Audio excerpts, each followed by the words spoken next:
Armada Book 1 Chapter 4 USSP Baker Part 2. Back in Planet Los Angeles. Julia and Danny were resting after an early dinner by the lake with Ari when Londi came out from the house with a tablet for Julia. The weather was slightly warm and the gentle lake breeze provides the evening coolness to counter the warm day. It's been more than a month since they first arrived and settled in their new house by the lake. They were starting to get the itch to get back to Earth. Julia, the station arrived 12 hours ago. Londi said. Good, let me look at it. Danny and Ari crowded around and saw the station. Wow! Where did that come from? Ari asked. The Max and the Earthlings have been building this for about 2 years. It's the U.S. spaceport Albert Baker. We need to go back to Earth. You guys coming or what? I'll go. I need to talk to my people anyway to start the ball rolling. Mom, I miss my friends. Okay, you don't have to ask, you can bring your friends. Just like that, they were transported to one of the long-range TP rooms. In less than 4 minutes, they found themselves in a warehouse in Los Angeles. A car was waiting and they get in, still in their lake clothes. Your first meeting would be the German group, then the Japanese at the same hotel in downtown. You can dress up there as well. When are we supposed to head to the spaceport? Ari asked. Be at your old house in 10 hours. Londi answered. I guess that would be enough. Danny thought. In a few minutes, Julia and Londi got off at the hotel and the driver brought Danny and Ari to their old Los Angeles home. Ari got her car keys and drove to Santa Barbara to get her friends. Danny went to his old car parked inside the garage to go to his old office and start assembling his people. Debbie and Brandy were just leaving Debbie's house when they got a call from Ari. Hey guys, I'm headed there right now. There is something I need to show you. Okay, we'll be at the brewery in 2 hours. See you there. Debbie said. Debbie Carrington and Brandy Holland have been Ari's best friends since they were in elementary school. Their group expanded in high school, but in college they were still together. Debbie was a tall blonde, 5 feet 11 inches with slightly bigger bones and athletic build. A consistent athlete and exceptional swimmer, she is always active and a sports fanatic. Brandy was half Asian, half European. Her red hair does not seem to match her Asian features. She was not tall at 5 feet 5 inches and slightly has a plump body structure. She has a round face with doe expressive eyes. Like Debbie, she was a good swimmer and into a lot of sports except actual running. The drive took longer than the usual 2.5 hours and Ari, still in her shorts and tees, realized that it was getting cold. She parked at the back of the corner brewery and went in around through the front, thinking her friends would probably sit where they have always sat. Hi Ari, you look like you just came from Hawaii. Debbie greeted.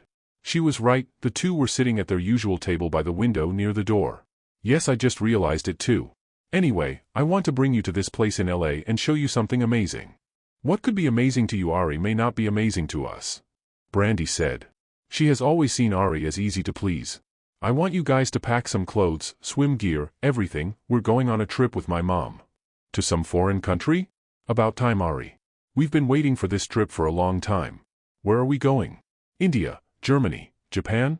Debbie asked excitedly. Yes, some foreign out of this world place that could be life-changing. There's something wrong with you. What is it? Brandy asked. No, just excited to show you around. Around where? Debbie asked. Well, my mom said it's classified. Wow, I like classified. Can we become secret agent spies? Or maybe trainees? Brandy asked. Yeah, but better than that. We have to be in the house in 5 hours. Okay, have a drink first, then we'll go. Debbie said and handed her a bottle of her favorite beer. Ari smiled and arranged herself in her chair, preparing to sit for another hour at least. Danny did not see Ari leave, but he had to move fast and not get too bothered. He called Jimmy Ho and Rod Dela Cruz to meet him at Jimmy's office in Alhambra. He also called his very best friend Ryan Lambert and gave him directions to Jimmy's office. Danny arrived at Jimmy's office in 20 minutes. He went straight into an ordinary-looking glass front office with no sign of activity. Hi Lena, is Jimmy in? Danny asked. He's waiting for you downstairs. She said in her usual Chinese accent and did not even look up. She has known Danny from the time they started business, more than 25 years ago. I am expecting 2 more friends, Rod, you know him, the Filipino guy, and a white guy named Ryan. Are you kidding? I know Rod. He's the ass Jimmy loves. She looked at Danny and started to have that questioning look. Danny went downstairs to a large basement office and saw Jimmy sleeping on the couch. Hey buddy, long time no see. Yeah, like 1 month ago. What's all this excitement, Danny? I have not seen you this excited since we started our very first project. Wait, come here, I think you look a little younger and maybe thinner perhaps. Last month you looked so depressed, now not. Jimmy, looking at Danny, trying to figure what's wrong with his friend. Just then Rod got downstairs and as his usual self embraced Danny and Jimmy as if they had just come from the dead. "What's wrong with you? We were just together last night." "Danny, you look a little thin. Why are you wearing shorts and a Hawaiian shirt?" Rod asked. "Don't you feel cold or something?" Jimmy asked. Rod went straight to the refrigerator and got 3 bottles of beer. He opened them and handed one to Danny, then to Jimmy. "So Danny, what are you up to this time?" Rod asked. "It's what we'll be up to, like old times. Look Danny, in case you did not notice, we're grandfathers already. The old times are a long time ago. We're retired, you know." Jimmy said. "Are we going to rob a bank? That would be easier for old folks like us. Like in the movies." Rod added. Just then Ryan came down. Danny introduced him as his best friend and wants him to join the group in some projects that fell on his lap. Rod opened a beer for Ryan. "Why would I want to do this? I am rich, I have a lot of money. I am richer than Rod." "No you're not, I have a yacht." "Do you have a yacht?" "Look guys, Uncle Sam will pay for everything." Danny said. "So what? I don't care, but what's in it for us?" Jimmy said. "You will do this for me as a friend. Believe me, I am doing this also for you, my best friends." "Well, if you put it that way, okay, whatever it is, I'm in." Rod said. "Where do I get in?" "I am a biologist. A retired biologist." Ryan said. "Do whatever you want, just come with me to do this thing." "I think I am getting excited." Rod said. "No you're not, you're trying to get excited yourself excited." "I'm not, but I'll go along." "Anything for you Danny." Jimmy said. "Can I ask you guys to bring your wives along?" "Now wait a minute here, what could it be that we have to bring our wives along for?" Rod asked. "If you want me to bring Chelsea, I will." "When and where?" "Be at my mom's house in 6 hours. 6 hours is like evening dinner." "Do you want us to bring something?" Jimmy asked. "Yeah, bring some Chinese food from Mrs. Cho down the corner. Ari is having friends over also."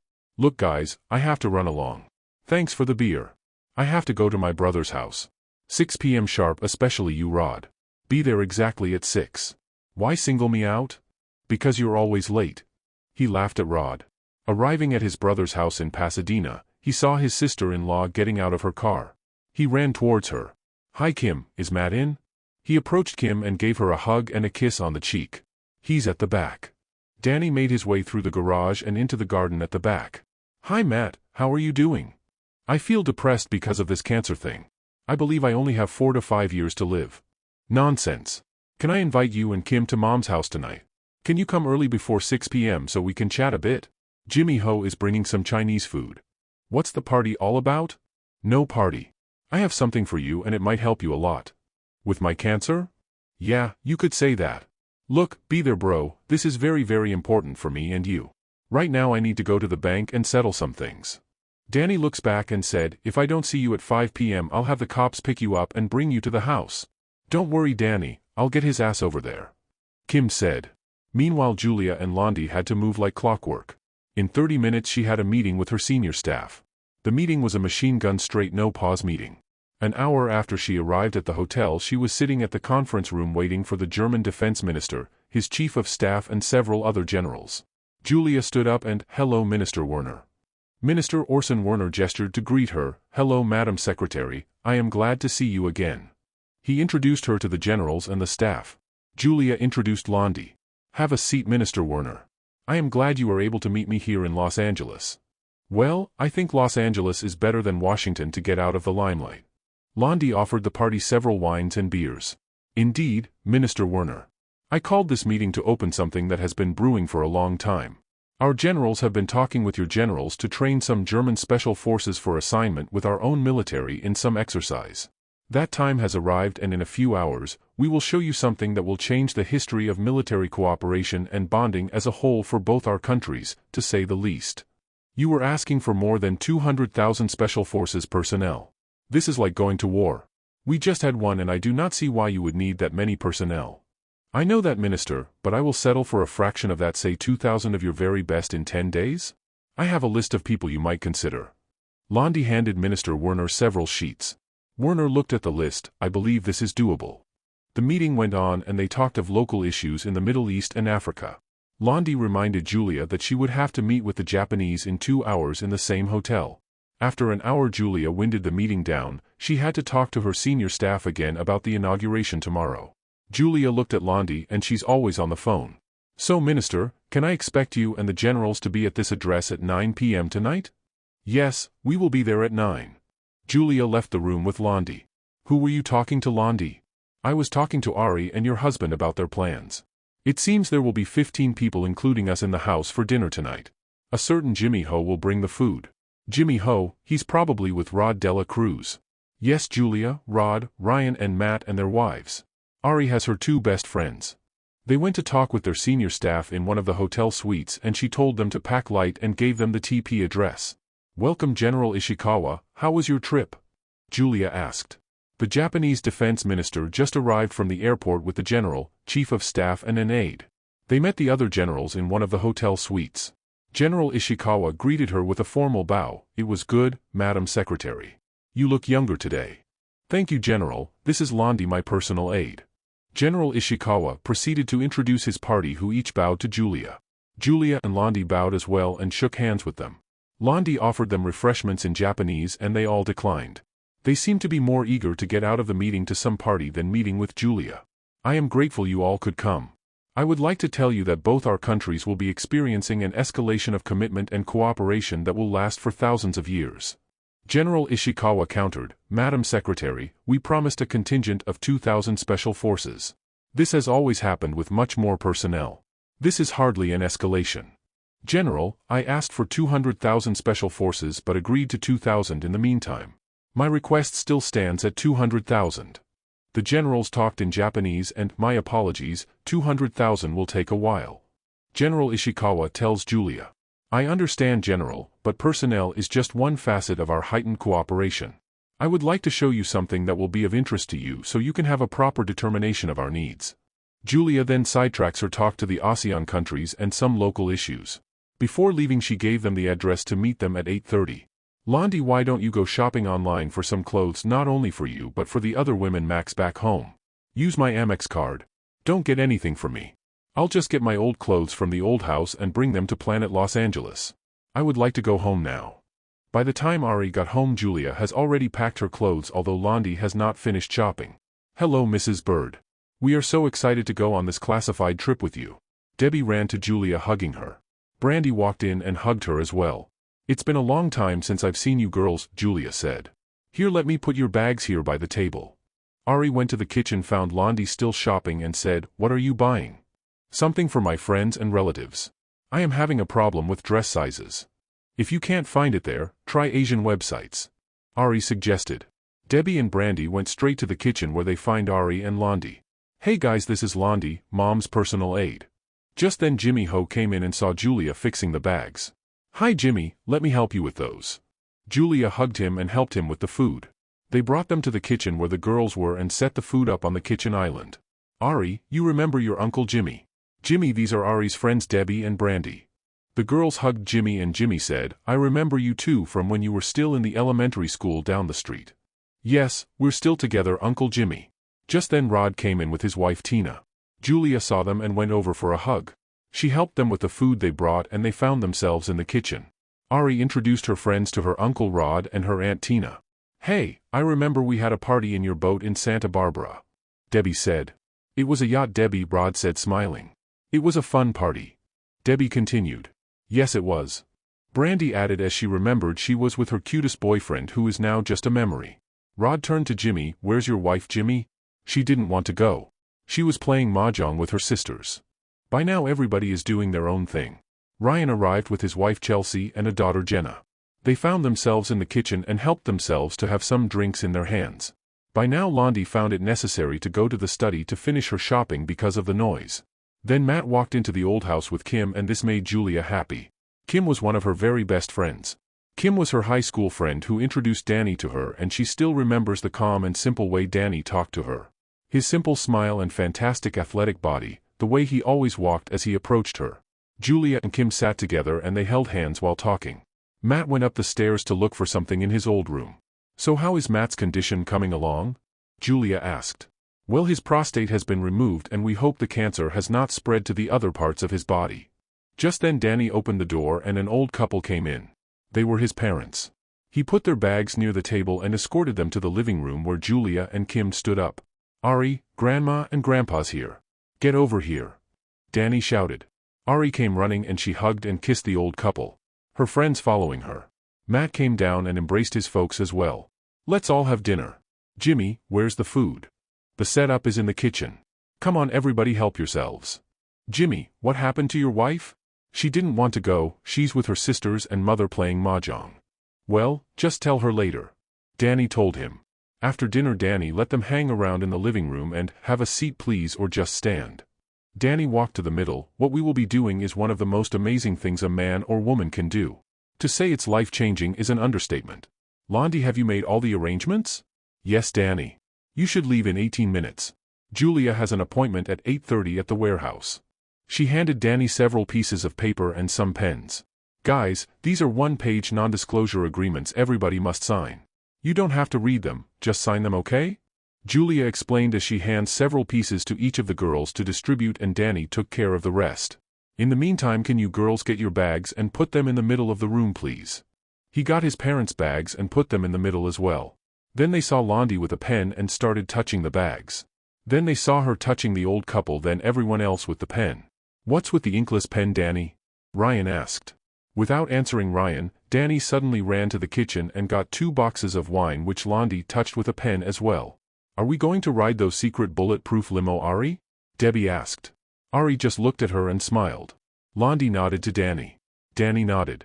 Welcome to the Albert Baker Spaceport, ladies and gentlemen. It was Tim Rivers. How was your trip, Danny? Pretty good, Timmy. These are my friends Jimmy and Rod and Tina. Ryan and his wife Chelsea and their daughter Jenna. The party was still stunned. Ari got her friends' hands and led them running out of the TP room and into the main hallway that opens up to a view of the sun on the far right and the earth on the middle right. The crew got the bags and escorted them to the hallway while they put their bags by the wall. This is my brother Matt and his wife Kim, my parents. You remember them, don't you? Yes, the old house. I heard you had cancer, prostate is it? He asked Matt. Thank you for your concern, Tim. I just hope the cancer will not spread to the other organs.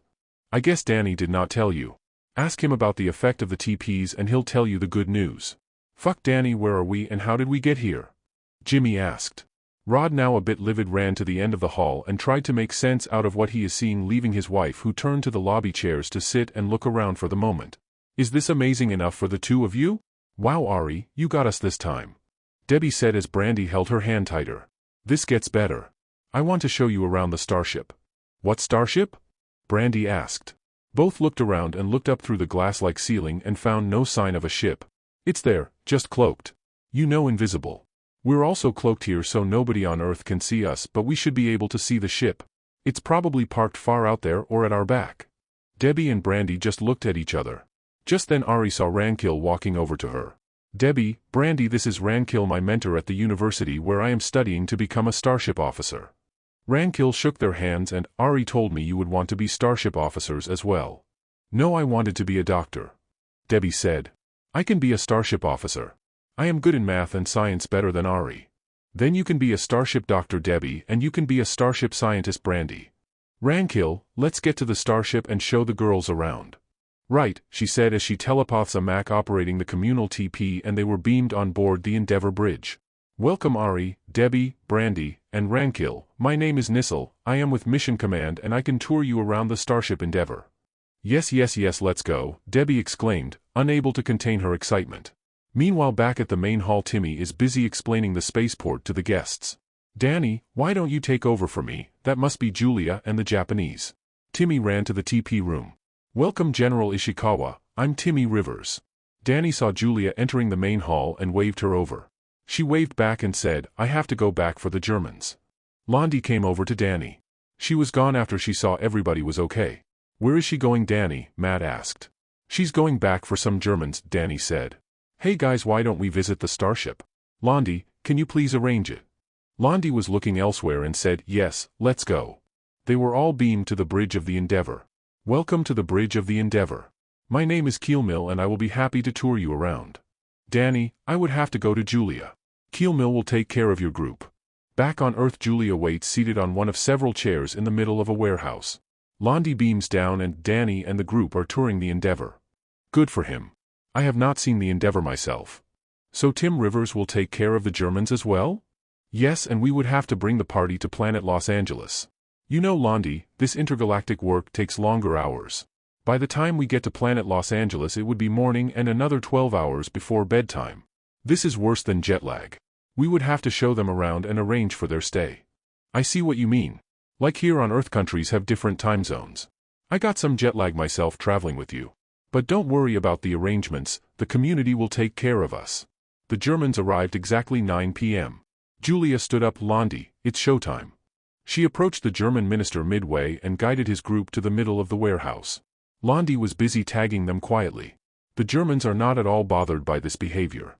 Minister Werner, welcome. What we are about to show you, as I said earlier, will magnify the bond of both of our countries. But first, some red tape requirements. Julia said, handing out papers for the Germans to sign. The Germans signed quickly.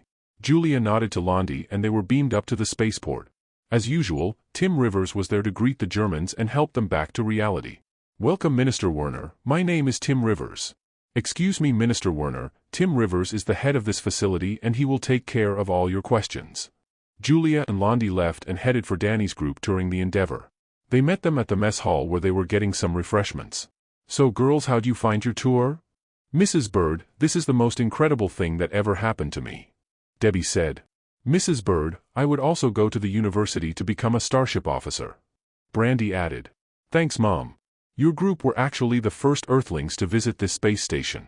This just got delivered here less than a day ago. And we are going to your house in some distant planet? Yes, Kimmy, and Danny, and I hope you and Matt will stay with us, live and work there. What will I do? I'm sick with cancer. Look, your cancer will go away. Obviously Danny has not explained to you some important details why he wanted you to move over to planet Los Angeles. Look bro, it's like this. He went on to explain the TP effect on the human body. Hey guys, when you're done let's all head to the TP room. In a few minutes they were all done and then walked over to the Endeavor's long-range TP room. In a few seconds they find themselves in the villa by the lake. Rankil was there to meet them with 3 other Macs. They went to the balcony and Julia pointed to their small house at the foot of a hill past the university beside the lake. So this is the place we are going to develop, huh, Danny? Jimmy asked. So we have the whole planet to develop? Rod asked. You have 200 planets to develop. December 2057. Danny, I need to go to the spaceport for the inauguration. Allie will be there. You want to come or what? No, I better take care of the family. Show them around and explain things. Okay then, continue sleeping. Julie got up and headed out the door. Danny covered his face with a pillow and drifted back to sleep. Julia went to the spaceport with Londi and saw people running around preparing for the president's arrival. In the meantime, her senior staff have gathered the Japanese and Germans in a large conference room. Julia walks in with Londi. Good morning, gentlemen and ladies, I hope you all had a good night's rest in our spaceport. It may amuse you to know you are the first Earthlings to sleep in this spaceport that we will be inaugurating today. The president will be here in 6 hours. Julia continued, I am sure by now you know our intergalactic travel capabilities, advanced weaponry, and the host of planets we have. As I keep repeating, we are at the verge of unprecedented escalation of our country's relationship. We are willing to give you your choice of planets from several hundred which are different from the few we have named for ourselves. We are also willing to give you all the blueprints and schematics of all our ships and weapons so you can build these for yourselves. We will also provide you with various technologies you can use on Earth like the fusion reactors which the US have started to sell. The only condition is that you should build these ships and weapons on the planets you choose and that you must guard the technology from the other countries we did not give the technology to as contained in the Armistice Agreement we require that you sign. You will find the information on these planets on the tablets on your desk. You can choose to get some planets in the Andromeda Galaxy because they may be nearer, but proximity to Earth is not a defining factor as you will later find out. Can we choose 2 or 3? Werner asked. The universe is a big place with thousands of habitable exoplanets within beaming range. You can have however many you like, but I suggest you choose your best bet because these are planets, not countries. The scale is larger than you can imagine. It needs population mass to be of benefit to your countries or planet countries. After a while you will know what to do. Ishikawa stood and, so there is an armistice that we need to sign. Tell us what this is. He sat down. Of course, the first thing we require is that you do not shoot us with the weapons we taught you to build. Everybody laughs. Seriously, the armistice simply calls as a basic requirement that all parties must treat the Macs as equals, that all our societies including the Macs will aid each other in times of war and we help each other develop weapons in times of peace securely and without jeopardizing the armistice agreement. Who are the other countries you intend to enter an armistice agreement with? Werner asked. The Brits and French will be here next week. We are considering the Danes, Norwegians, Belgians, Swiss, Canadian, some present and future article for countries like Poland, Albania, Spain, Greece, Italy, and Portugal. The list will get longer. How about the Russians, Chinese, Arabs, and other Baltic states? Ishikawa asked. Russia is a large third world but technically developed country with a government with no regard for human life. They will have a hard time adapting to certain species not like their own and follow more honest and egalitarian arrangements. The Chinese is an even larger developed country with third world mentality. The basic requirement for interplanetary relationship, I believe, is respect for other species, a democratic and egalitarian mindset. We can accept and even encourage people from Russia, China, Africa, Asia, and all the third world countries with no problem at all, but never to third world governments that are always counter to U.S. democratic principles. Julia continued, basically, the politics have now become U.S.-centered. The U.S. will now distance itself from the UN because we are now part of a bigger intergalactic community. We believe we would like to be above everything else that is Earth-centered. If you have seen the galaxies as we have, you will realize how small and petty our differences are. We will offer a gentle hand to our friends and an iron fist to those we perceive as uncooperative to U.S. democratic and egalitarian objectives. The U.S. will not anymore honor any balance of power objectives. We are powerful beyond what our naysayers may imagine. But our friends can. We will simply now distribute that power to our friends. Ishikawa sighed, the Chinese and Russians will not like this.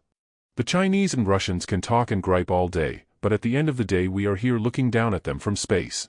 After 300 years I would still be alive, you all will still be alive, a lot of their own people would still be alive as us, the leaders down there have long since died. All our economies have prospered into the galaxies and we will still find them on Earth still third world. The change is really simple. Just be nicer to your population and not curtail their freedom, dictate their activities and control their emotions. I don't think they will change their mindset in 200 years. And this egalitarianism is the mindset that we need to be able to grow and prosper in the galaxies. Speaking of economies, does these tablets discuss the economic arrangements among the planets? Ishikawa asked. We will have a summit among the Macs, the Brits, Canadian, French and the Germans and so on to discuss a common currency and economic arrangements among Earth countries. The US will have its planets, some of them we share with some Mac population. The other countries will each have their own planets. The political arrangement will be as a start, a federation of planet countries. The Macs define their country not by planets but by their collective, which is really all Macs that are included in the collective. So no matter where they belong to the same species country. The federation will have its own citizenship. For example, I could be a US citizen in planet Los Angeles, or more correctly, a Los Angeles citizen, but also a federation citizen. The Macs could be a Mac citizen but also a federation citizen. It could happen that we could have other members which are alien species as well and they could be Federation citizens. Everything at this point is up in the air, but the US and the Macs are taking a lead role in defining our intergalactic political organization. These things will come to pass, but we are a long way off before we even get to the starting line. So in order to go into space we would have to go to the US each time? Werner asked. Yes, for the time being. The long-range TPs are huge power users. As you will find out, the range is 100 MLY, which is very far. So if you choose a planet within this range and a TP is installed in your country, then you don't have to use the US TPs. The only downside here is that the technology to produce these TPs is highly advanced and the Macs have taken it upon themselves to manufacture TPs for all Federation members. You will get your TPs as soon as the Macs deliver their first shipment of industrial and medium-sized TPs. Ishikawa stood. How about ships and weapons? Julia is now getting perplexed why the general had to stand every time he wanted to ask a question. Right now we have 3. All the blueprints and technical information are all available through your tablets. Building the ships can be engaging. The outer hull metal and parts alone are hard to create on Earth. Some small parts, yes. That is why scale is very important. It took the Macs almost a year to build the spaceport using thousands of Macs. And there is a learning curve, a steep one at that. The weapons must be manufactured off-world in your planets. The infrastructure to build in order to start a society is engaging to say the least. Will the US help finance the initial development? Werner asked. We can help with the initial infrastructures. We already have a property development group with teams going around and studying the planets and see how best we can develop them with the least amount of investment. You have to choose your planets well, and this group can help you with your initial buildings. Isakawa stood again. How about the Arabs? Well, they're taking up too much of my time. And I need to spend more time with our friends to develop deeper bonds, as you now can understand. So when you go to your respective leaders, please facilitate the 200,000 personnel we would like to train and transfer to the planets you choose. The 2,000 will be part of the Endeavor Force, and these will be your country's first intergalactic warriors. You know the Japanese will embrace this new reality as easily as drinking sake. When do you intend to let his secret out? This time the general did not stand, and now Julia wondered why. When we have distributed our technology, our ships and weapons, and all have chosen their planets. The secret will probably be kept for 3, maybe 4 years at least. It will be a natural progression of things, so maybe it may come much sooner than we expect. Then you will hear the other countries gripe and criticize the US. The more important issue is how we can maintain growth on Earth while expanding in space. The Germans and Japanese nodded. Please always remember that basic human reality has changed. We, the older generation, will probably live another 500 years, while the next generation will live 600 and the next maybe 800 years. This reality changes the way we will look at our societies. The Macs have a draft system that everybody goes through no matter your economic status. Rich or poor, you still will work for the government, in this case the Federation. You will get paid, and after 100 years you are thrown out and you're on your own to live your life. For example, because of the length of life, mentoring is the best mode of education. Everybody mentors or gets mentored for a few years, say 20 years. General Ishikawa stood again. How do you value this lifespan that is suddenly given to us? You cannot, it is beyond value. You are right, Madam Secretary, about the thousands of years. This is an entirely different ballgame. Julia just shook her head. Alan Cook walks in and Julia introduced him. This is General Alan Cook, the mission commander of the Starship Endeavor. He will be here to relate to you his experiences, the lessons learned, and give you ideas on the new technologies. Alan proceeded to tell them of their experience with the Slanders and the 3 moons.